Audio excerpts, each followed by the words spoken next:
This is Art Sense, a podcast focused on educating and informing listeners about the past, present, and future of art.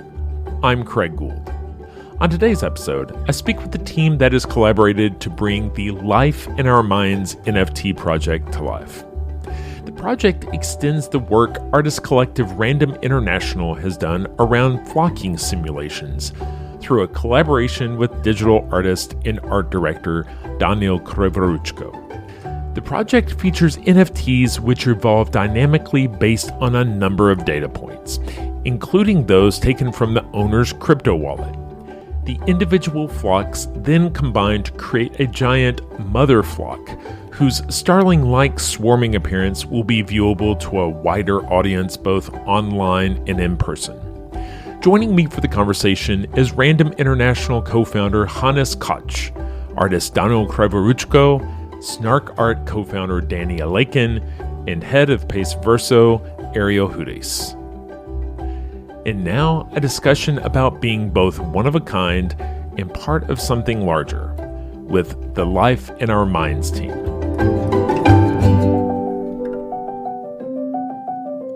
I want to welcome this great panel of guests onto the Art Sense podcast this week to discuss the new NFT project, Life in Our Minds. With me today are Koch from Random International, Danil Krivoruchko, who's the digital artist and art director, Alekhin, the co-founder of Snark.Art, and Ariel Hudes, the head of Pace Verso.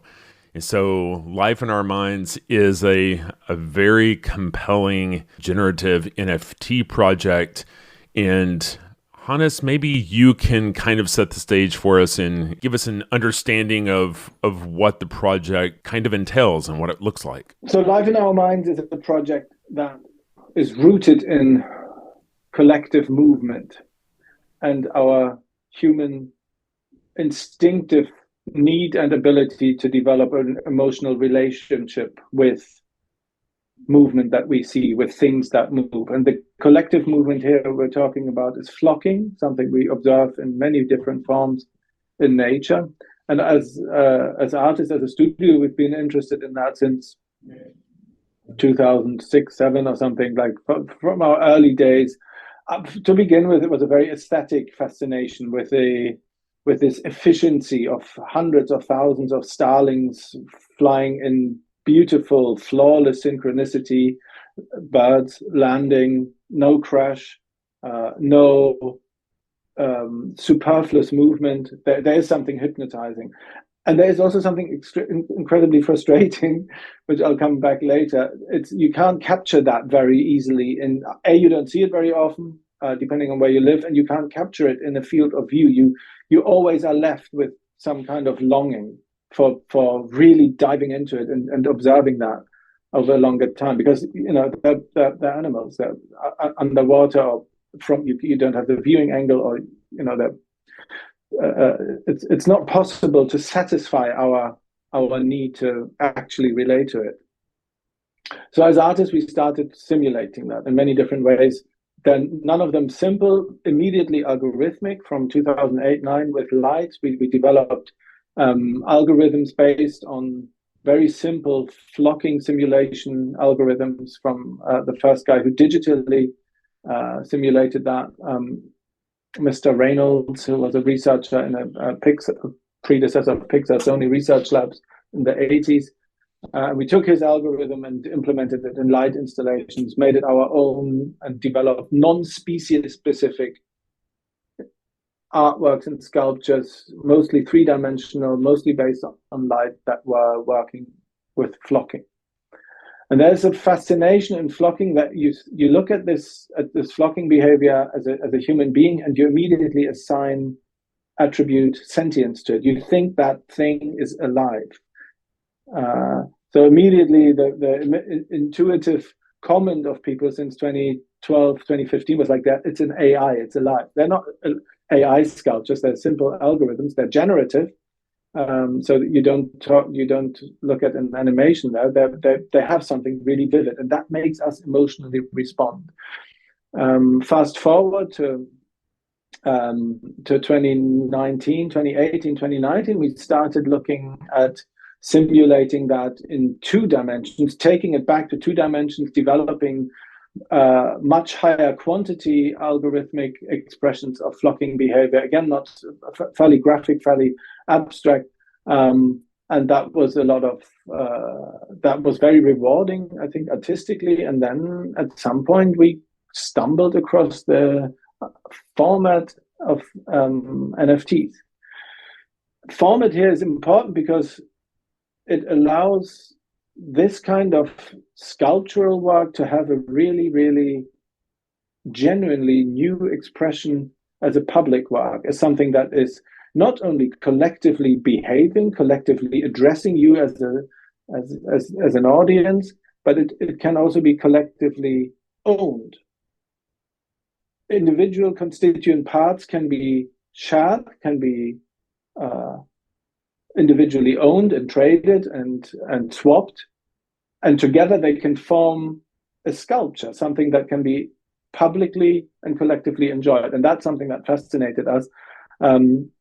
We're both with our physical work, we're very interested in public exposure and public availability of our work in public art.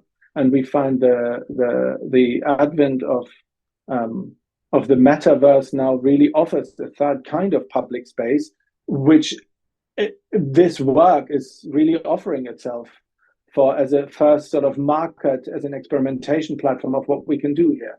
And we're addressing several different forms of debates of ownership of public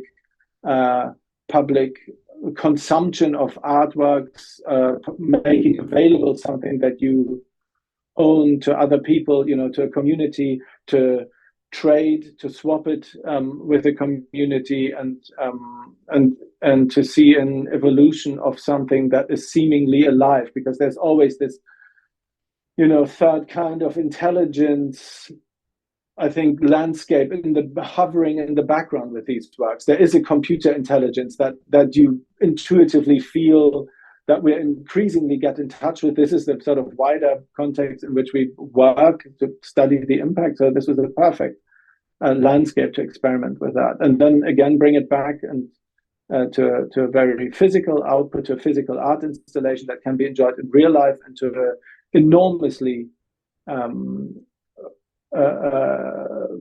fun and beautifully developed digital NFT component that Danil and Snark have really gone above and beyond to develop and make it so that it really is an engaging and extremely a high quality work of individual constituent artworks that then become a larger flock. Well, I live in an area where it's the time of year for the starlings to come through, and the swarming behavior is captivating to look at, and that is something that's very compelling because it's really hypnotic. But, for this project, I think what's really interesting is it's offering someone to own a piece of or feel like they're part of that swarm, they're part of that flock, they're part of something larger. But it starts with being an individual object in that swarming flock. And that's the opportunity is to have your mini flock. And maybe Daniel can talk about the design of the individual units that make up the swarming mother flock as a whole. In general, my part was translating these beautiful ideas Hannes and his team been developing for I don't know how many years, dozens. So to translate it into NFT collection and how can these ideas be adopted basically to blockchain media, because it opens a lot of new possibilities, and I didn't want to miss the thing. It's hard to compress 5 or 6 months of your work and development into a few sentences. But so initially, we started with the idea of having separating the whole flock to individual boids, how they call it, small elements, and selling them separately as individual NFTs. But it felt that it missing a bit of the feel, like because all this beauty in the mother flock and this happens because of emergent behavior, and for that you need more than one, right? It should be like a few at least pieces working together and creating this interesting behavior. So that's where the idea of having small flocks came from. So it's not just individuals, because you lose all the energy, all this potential. That's why we have smaller flocks, and to make it connected to NFT and crypto space in general, we decided to make each individual NFT as a reflection of activity of and content of wallet of each owner. So over time, it absorbs the qualities, like collections you already have in your wallet, how long you are in the market. So it checks when was your first time you actually used this wallet, and how active is your wallet. So all this data is collected, and it affects how the NFT behaviors and how it evolves. Because initially in this mini flock, you will have just a few boys, and over time, if you keep this NFT, it will evolve and add additional boys to this mini flock. And what boys, how they look like, it depends on content of your wallet. So that makes this NFT basically a reflection of your activity in NFT and crypto market. And then we combine all of NFTs into like bigger collection. If we zoom out and see the whole collection, it makes the flock, the mother flock, like combined all the boys we have in the collection as a reflection of the whole NFT market, because each individual person who owns NFT somehow affect how the NFT looks like, and their activity combined together forms the market. And that's where this connection between individual and emergent behavior of the mass comes to play. Yeah, so I mean that probably leads to a good question for Andy, which is, these NFTs aren't your normal JPEGs or MP4s. They're dynamic and evolving. And so, Andy, can you kind of talk about the protocol that allows for these flocks to evolve and change based on what's going on in people's wallets? Yeah, definitely. Happy to talk about this. At Snark.Art, we've always been fascinated with what they call programmable layer of NFT. Like not that many projects using it, and that's still probably almost no one. But I think for us, it's the most interesting thing, that actually each NFT can be programmed. So it can be more than just a picture. And so we started these experiments with our previous projects, and now we came to this concept with the idea of evolving and developing NFTs, and we're super fascinated with this idea, and glad that Hannes and Daniel like this approach, and they use this approach. We believe it's very powerful and very, very rich. So on the technical level, it consists of three elements. First is what we call blockchain listeners or oracles. So we can absorb every data. It could be blockchain data, or it can be also real life data. I don't know, we can track phases of the moon or track the weather on Mars. And actually, these parameters can influence the change of the NFT. Then there's a second part. They actually model recalculation. So this is a really intense algorithm where on the go, we are recalculating the model, and then it goes to the render farm, and we got the image, and this image goes back into NFT. So all this cycle takes about 30 seconds. So it make and so on the conceptual level, it makes and if potentially each NFT can react to any event. It can be blockchain event, it can be real life event, it can be change whatever artist wants. It can be you can breed to NFTs, you can fuse NFTs, like you can do like whatever you want. It opens a lot of possibilities, and we're super excited, to try more projects that can like experiment with this. And the important thing that like still this NFT that like we're creating, it still follows the 721 standard. So it's still like the regular NFT, so it can be traded anywhere. So, and I think this is like adds like a lot of simplicity for collectors. They can like it like from the collector standpoint, there's no difference with any other static NFTs. When you first purchase your NFT, is it going to be like a handful of Boyds or these component pieces, and then it's going to continue to evolve? And is there a point where it stops evolving, or is it always changing? Yes, there's a point. There's the evolution will last for first 100 days, and then the evolutions will stop. And you as a collector can actually influence your evolution. Like Daniel said, by having different NFTs in your wallet. So you can have like 0 NFTs, and then you'll have just like a clear mini flock with like any other influence. Or you can have 1 NFT and it will like 100% will be influenced. Or you can have like a really rich collection with like different NFTs, and they all will influence your flock.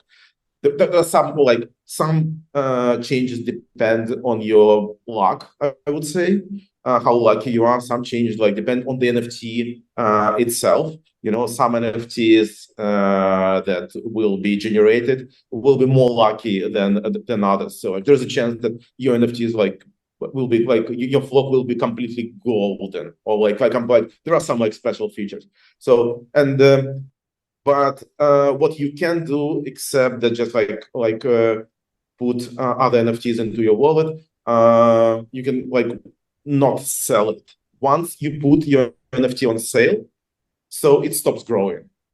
I mean, we made this like experimental technique just maybe to incentivize behavior of the collectors not to sell those NFTs within this growth period. I don't know, like, will it be enough, for people not to sell or not? We'll see, but it's an interesting experiment. I think it's very interesting to see the gamification that's kind of been built into the release that discourages flipping and encourages the collecting of specific partner projects. Can you maybe talk about the community building behaviors that are being rewarded by the project?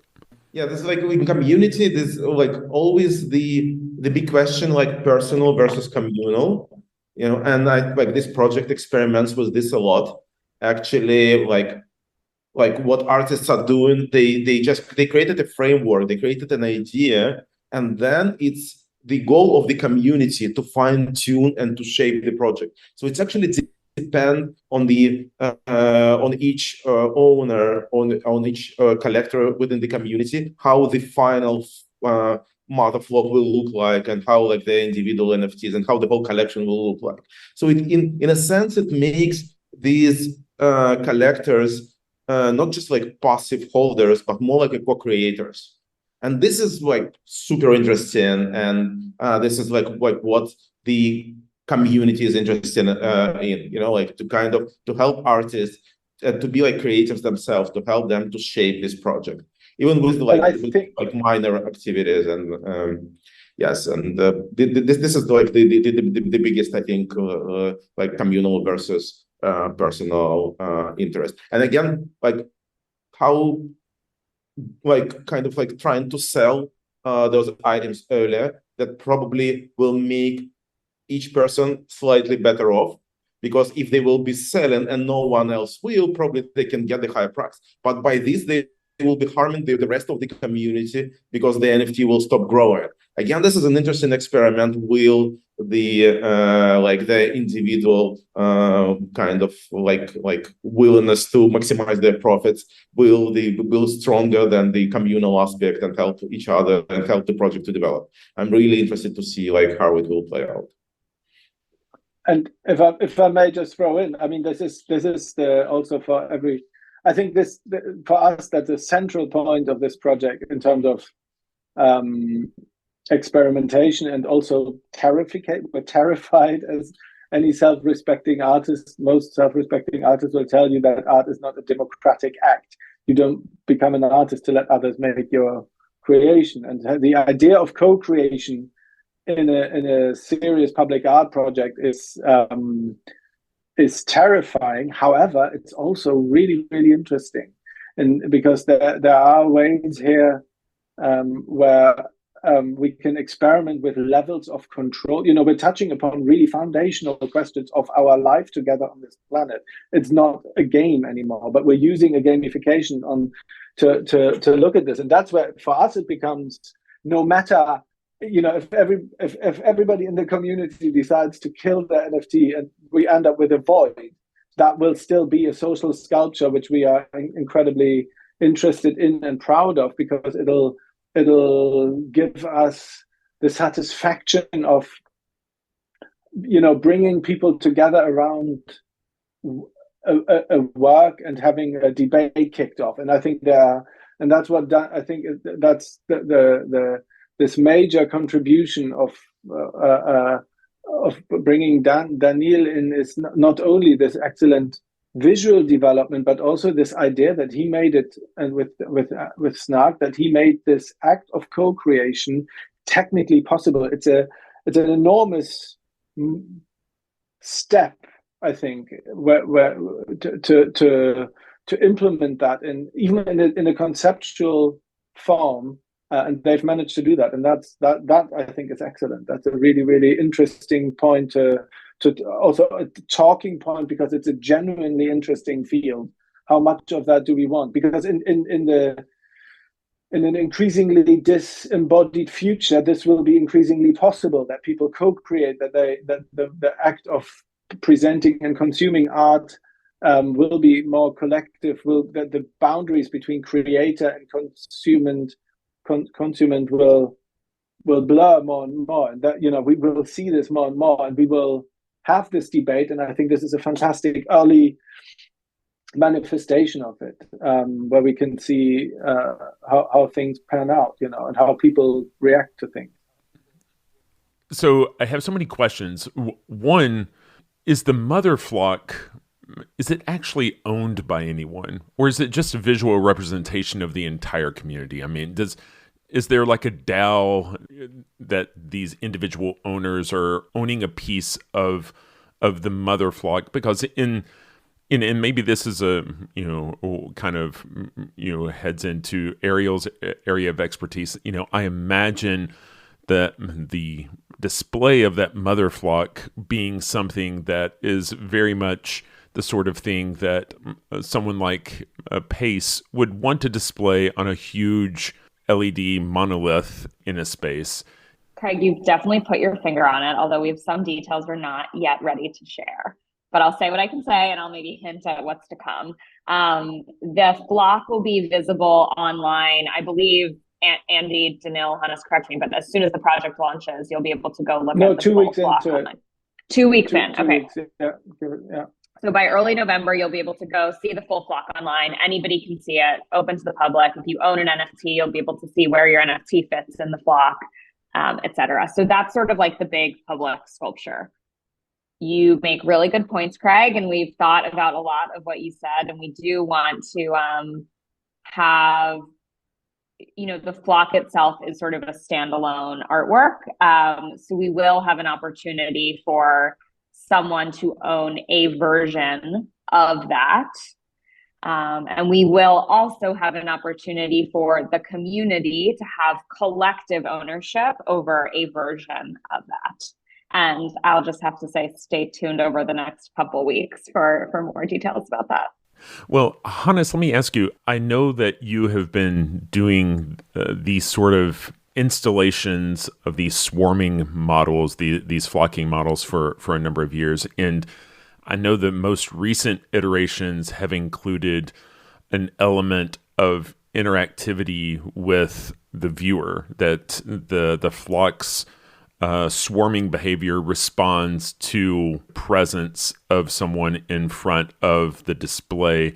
Is that something we're thinking about including in the display think the important point here for us is to bring, because that's where we're rooted in the sort of border between digital and analog.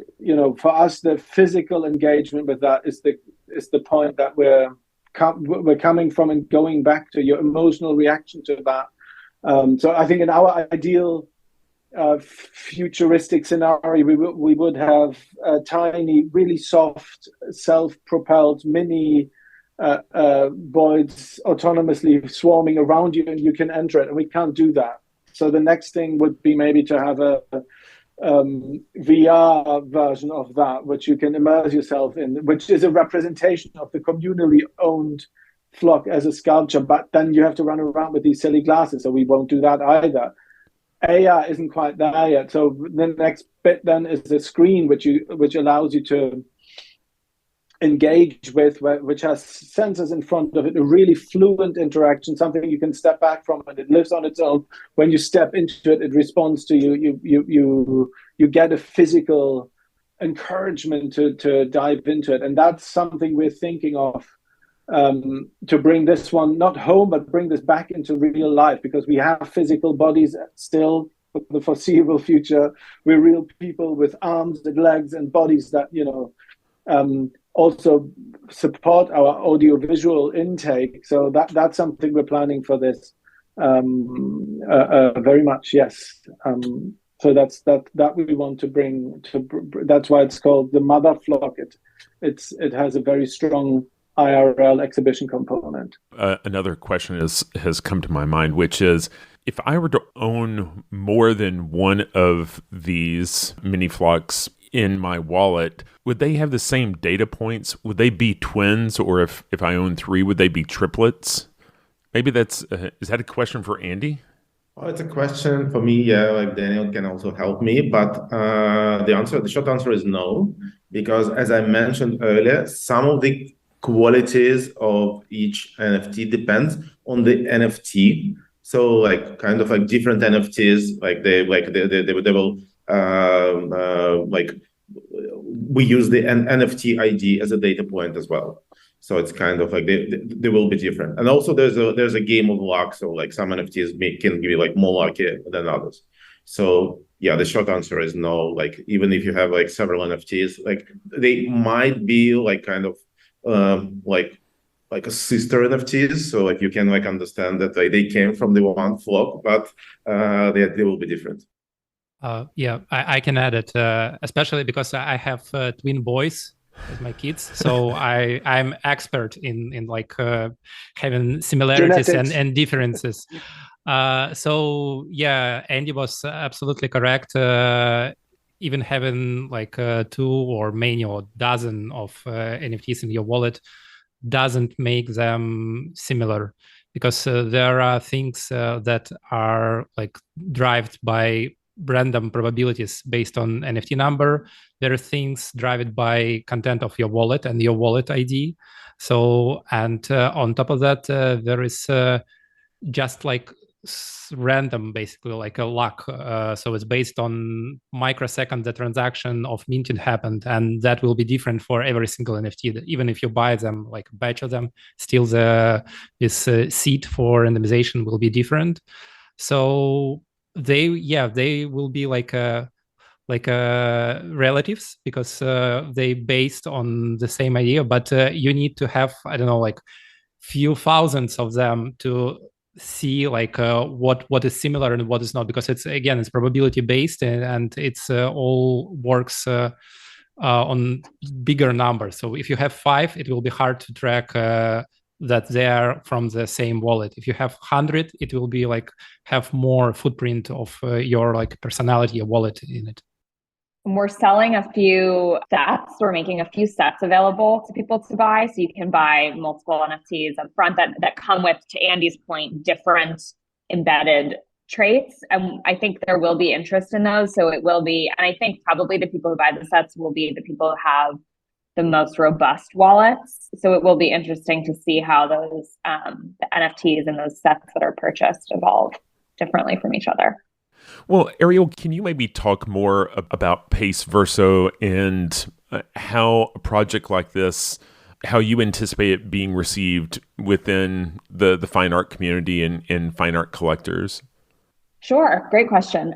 We have started talking about this project a lot to our community, and the reception has been very strong. It's the way I always talk about what we do at Pace Verso is it is a seamless extension of what we do at the gallery, which means we are producing supporting the production of high quality art, selling it in a very elegant and elevated way, and selling and producing and working on projects that are natural extensions of artists' practices. So you'll never see us doing some sort of like speculative gaming little collectible thing that some artist puts their name on, but it's really not their work at all. We'll always be doing projects that are really artists using new tools to expand their practices. And this project is such a perfect example of that, because the project so clearly ties to so much of what Random has done for a long time, in terms of the interactivity, thinking about these swarms, using technology to enable collective experiences. So in that way, it's very easy to talk about the project to a traditional art community, because it's just an extension of an artist's practice, a collective's practice. And so I think people who we're talking to from the Pace community think of it that way, less as a like standalone NFT project and more as something new and logical from Random International.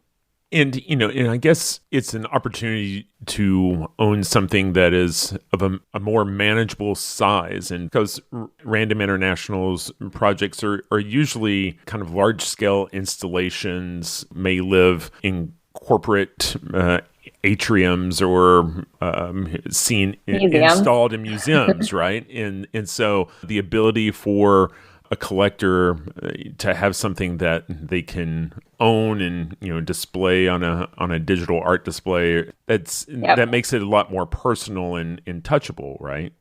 100%. That's exactly what I've been saying, that this is a very rare opportunity as an individual collector to own a work of art by Random International. Yeah, I think one last thing I'd like to touch on is just, I think it's funny, we're talking about a flock, bringing together a group. I've never had this many people on the podcast together, and I think it's kind of funny. It kind of reflects the project itself, right? And so, would anybody like to just kind of chime in on the importance of collaboration and the benefits of collaboration in this current art market? And is this level of collaboration kind of a blueprint for success going forward? Yeah, I having Random has been structured and conceived as a not as a collective, but I think as an art group that where my partner Flo and I have the sort of artistic direction. It's been clear from day one in 2000, whatever, since we started working early 2000s, that to realize our creative vision and ideas, we will always rely on collaborative processes with others. So we've built a collectively working studio, multidisciplinary, and for us, it's in the DNA to work like this. And I think what's rare for us is to work with other artists in a very similar or neighboring discipline. But I mean, the excellence of Danil doesn't need to be,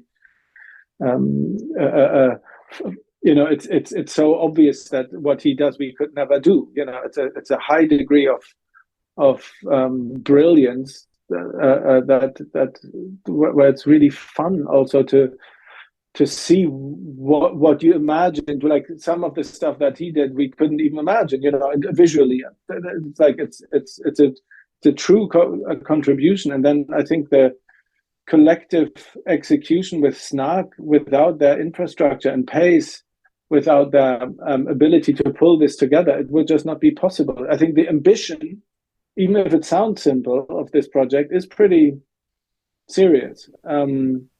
It's not simple. It's usually the stuff. No, but my 5 cents. Make a swarm sculpture in the metaverse or something. Make it interesting. it's not. It doesn't sound like rocket science, but to do it well on the level that it's that we think it should be realized, it needs that village to raise a child. It's like, and especially with a project like this, it makes zero sense to have like one leading artist or one leading. It should be like this. And we really love working like this, and we love the project particularly for this quality. Awesome. This project is such an embodiment of what we're trying to do at Pace Verso, which is Hannes and Flo came to us really almost a year ago with this project idea. And they had the flock, and they had these beautiful boys, and they had this concept. And they came to us and said, how do we bring this to life? And it's our job at Pace Verso to bring in the right partners, the right technical partners, to bring it to life. We don't have those capabilities in-house, so we just put the pieces together. And in this case, I had gotten to know some of the team that worked on Snark's project from last year, OG Crystals. They were very much on my mind, connected everybody, and it was just a perfect match right out of the gate. I don't think we actually ended up connecting Hannes and Flo to anyone else to try different partners. It was just very clear that this was the match. An immediate match. Immediate match that they had.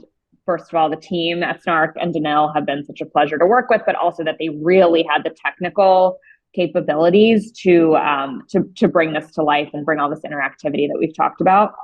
So then it's been amazing to watch over the course of, again, almost a year as everybody has worked together. And Pace, we play the role of sort of project manager and executive producer, you might say. And so we're certainly not a collaborator, but it's been really like a pleasure to watch this collaboration unfold. And I hope a blueprint for more of what we'll be doing. We've spent this whole time, people imagining what this looks like in their head. If we wanted to send them online to someplace where they can kind of get some visuals, find out more information, and most importantly, if they have interest in participating, where is the best place to send interested parties? Just go to og.art. So this is a platform for dynamic NFTs that we created and recently launched, and the project is there.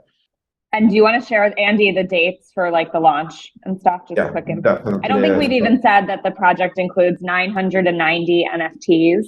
And Andy, you want to share the dates and stuff? Yes. Yeah, the project that there were like 990 NFTs, and we have two lists. So like one of the allow list, for collectors that subscribed earlier, and the sale for these collectors will be on 25th of October.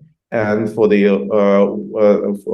for everyone else, it will be on 26th of October. You would need to sign up to the wait list before joining the sale. So come to og.art and sign up to the list. Guys, I really appreciate your time. The project is it's really interesting, and I think is again, like a blueprint for interesting, compelling, transformative projects, that kind of go across the physical space, the metaverse. And I really appreciate you guys all showing up this morning to tell me all about this project. And I really appreciate your guys' time. Thank you for having us. Thank you. Thank you. That's all the time we have for this week. You've been listening to ArtSense. You can find the show on Apple Podcasts, iTunes, Google Play, Stitcher Radio, Spotify, or your favorite podcast app. If you've enjoyed this podcast, be sure to subscribe. And while you're there, please rate the show and leave a quick review. Your feedback is the key to other folks finding us. And if you'd like to see images related to the conversation, read the transcript, and find other bonus features, you can go to Cambia.art and click on the podcast tab. If you'd like to reach out to me, you can email me at craig@cambia.art. Thanks for listening.